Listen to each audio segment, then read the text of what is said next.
So we learned about the required and some desired components, as well as how our wellness policy connects to LCFF. Now, we are ready to jump into the triennial assessment and discuss what is required. Here is where we dive into measuring implementation and communicating both local school wellness policy and the results of our triennial assessment. So let's all take one deep breath together and dive in. So take a deep breath. Okay. So we have just gone over the minimum requirements of your local school wellness policy. Within that is the triennial assessment, and this happens every 3 years, thus triennial. We use it to make sure that our schools are in compliance with the existing policies.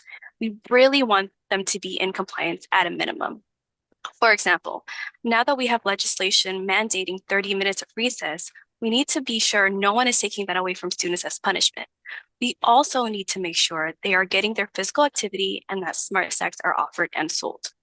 And to achieve this, your local wellness policy should be compared to a model wellness policy. This will help gauge how we measure up to that policy and where we can make improvements. Then we talk about our goals, report progress, and repeat, right? Because this is considered a continuous improvement process.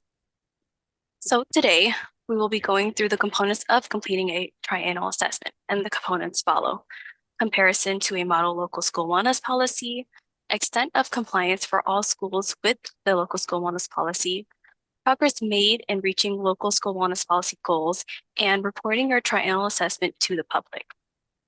This information is provided by the California Local School Wellness Policy Collaborative and can be found on the Let's Eat Healthy website, which will be included in the resource document.